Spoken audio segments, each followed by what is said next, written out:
sem muita demora, vou cumprimentar todos os presentes, a pessoa da nossa presidente, agradecer a Abratetê, na pessoa do professor Marcelo Jabur, o convite, e, claro, prestar as minhas homenagens ao Conselho de Contribuinte, reiterando apenas e ratificando tudo que já foi dito aqui por todos os expositores. Tentando ser o mais objetivo possível, até também em homenagem às exposições que vão se seguir, o meu tema se prende ao atestado de regularidade fiscal, previsto na legislação mineira, uma espécie de certidão negativa de débito de obrigações tributárias acessórias. Além da CND, famosa, prevista no Código Tributário Nacional, a legislação mineira prevê também, em certas circunstâncias, a exigência de um atestado de regularidade fiscal, um atestado de que o contribuinte, que é a empresa, está em dia com suas obrigações acessórias. Essas obrigações acessórias, às vezes, se estendem até os sócios controladores da empresa, tudo nos termos da Lei 6763 e do RPTA. A primeira colocação, a primeira dúvida que se coloca em relação ao atestado de regularidade fiscal é a sua eventual equiparação a uma sanção política. É conhecida a jurisprudência do Supremo Tribunal Federal sobre a impossibilidade do uso de sanções políticas, entendidas as sanções políticas, e aqui eu vou me valer da ADI 173, a afirmação do ministro Joaquim Barbosa de que as sanções políticas são restrições não razoáveis ou desproporcionais ao exercício da atividade econômica ou profissional lícita, utilizadas como forma de indução ou coação ao pagamento de tributos. Então, a primeira crítica que se poderia fazer com relação à legislação mineira, quando prevê o atestado de regularidade fiscal, é o de que estaria sendo feita uma exigência com o fim de compelir o contribuinte a recolher os seus tributos, a estar em dia com suas obrigações tributárias. Do ponto de vista estritamente formal, este argumento poderia ser respondido com a lembrança de que o atestado de regularidade fiscal não se refere à obrigação principal, mas a obrigações acessórias. Logo, não haveria nenhuma indução, uma coação ao contribuinte para recolher o tributo. Ele deveria estar em dia com os seus deveres instrumentais formais. Mas o argumento que me parece mais contundente a favor da compatibilidade do atestado de regularidade fiscal com o nosso sistema constitucional é o fato de que ele se destina, nos termos da lei mineira, apenas àqueles casos em que se discute a ampliação de direitos do contribuinte. E aí nós entraríamos numa discussão, porque aqui não é possível fazer, no direito administrativo, sobre os atos administrativos ampliativos de direito. Nós não estamos falando aqui em restrições de direito, mas de agregar, somar algo a mais às prerrogativas dos contribuintes. O atestado de regularidade fiscal, ele é previsto nos termos do artigo 219, parágrafo 3º da Lei 6763, nas hipóteses de concessão de incentivos, benefícios ou favores fiscais e financeiros de qualquer natureza. Nesse caso, então, um dos requisitos é a regularidade fiscal com relação também às obrigações acessórias. Então, o argumento que me parece mais contundente para a afirmação de que esta exigência da legislação tributária não se configura como sanção política é o fato de que ela vem num contexto de ampliação dos direitos do contribuinte. E aqui eu faria um paralelo com recente decisão do Supremo Tribunal Federal, recente de 2014, sobre o Simples Nacional. A Lei Complementar 123, ao tratar da adesão do contribuinte ao Simples Nacional, ela previu lá no artigo 17, um dos incisos do artigo 17, a exigência de que o contribuinte estivesse em dia com suas obrigações tributárias principais, não estivesse em débito para com a Fazenda Pública.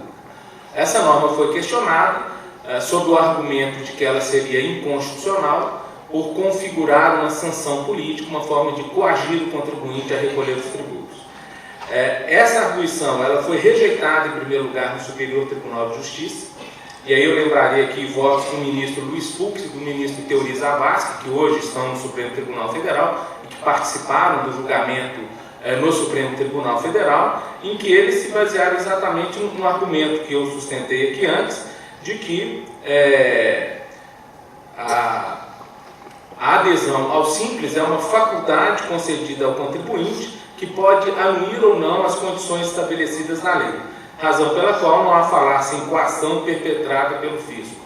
O ministro Teori Zavascki foi no mesmo sentido, e no Supremo Tribunal Federal, então, sob o rito da repercussão geral, então uma decisão com eficácia vinculante, né? O Supremo Tribunal Federal, julgando o RE 627543, relatoria do ministro Dias Toffoli, reiterou essa tese, de que a presente hipótese de exigência de comprovação da regularidade fiscal para adesão ao Simples não se confunde com aquelas fixadas nas súmulas 70, 323 e 547, porquanto a espécie não se caracteriza como meio ilícito de coação ao pagamento de tributo, nem como restrição desproporcional e desarrazoada ao exercício da atividade econômica. Não se trata, na espécie, de forma de cobrança indireta do tributo, mas de requisito para fins de fruição a regime tributário diferenciado e facultativo. Considerando essa decisão do Supremo Tribunal Federal um precedente, no sentido mais apropriado do termo, interessa então aqui as razões de decidir do Supremo Tribunal Federal, e dessas razões, o que eu poderia retirar aqui ousadamente, né, como ratio decidente, é o fato de que se trata de ampliar direitos do contribuinte. A exigência de comprovação de regularidade fiscal não se constituiria em ofensa ao direito constitucional, às garantias do contribuinte. Nesse sentido, então, é que me parece chancelada pela jurisprudência do Supremo a exigência de atestado de regularidade fiscal nos casos em que o contribuinte pretende obter um financiamento, um favor fiscal, um benefício fiscal ou financeiro de qualquer natureza. Haveria uma questão aqui que foi suscitada pelo ministro Marco Aurélio, que, como de costume, ficou vencido, nesse caso, do Supremo Tribunal Federal. O voto divergente foi o do ministro Marco Aurélio, em que ele usou um argumento quase que de senso comum, dizendo que o Estado não poderia oferecer com uma mão um benefício e, ao mesmo tempo, negar este benefício com a outra mão. O argumento não me parece dos mais contundentes, porque o Estado não pode, vamos dizer assim, negar o contribuinte aquele mínimo assegurado, né? Mas outras vantagens que se condicionam ao atendimento de requisitos mais severos, vamos dizer assim, me parece perfeitamente coerente com uma ideia do direito, que é a ideia da sanção premial, né? Não se trata de punir aqueles que estão em situação irregular, mas de premiar aqueles contribuintes que estão perfeitamente em dia com suas obrigações. E se o direito não puder se utilizar de sanções premiais para conceder benefícios e vantagens àqueles que estão cumprindo suas obrigações tributárias, nós correremos o risco de incentivarmos, me parece, o não cumprimento das obrigações tributárias, já que não haveria aí nenhuma vantagem em se cumprir, em se andar em dia com as suas obrigações. A ideia me parece muito próxima hoje em dia do que se discute no direito privado com os chamados cadastros positivos, né? Não só se penalizar aquele consumidor inadimplente que está sempre frequentando o serviço de proteção ao crédito, mas buscar maneiras de se incentivar o cumprimento de obrigações tributárias. Então, já concluindo a minha exposição, para ficar dentro e até antes dos 15 minutos previstos, é que eu firmo aqui a conclusão de que o atestado de regularidade fiscal previsto na legislação tributária não se constitui em sanção política, mas é um mecanismo para premiar aqueles contribuintes que estejam em dia no cumprimento de suas obrigações, não só obrigações principais, mas também as obrigações acessórias. Agradecendo a paciência e a atenção dos senhores, agradeço mais uma vez a ABRAPT e parabenizo novamente o Conselho. Muito obrigado.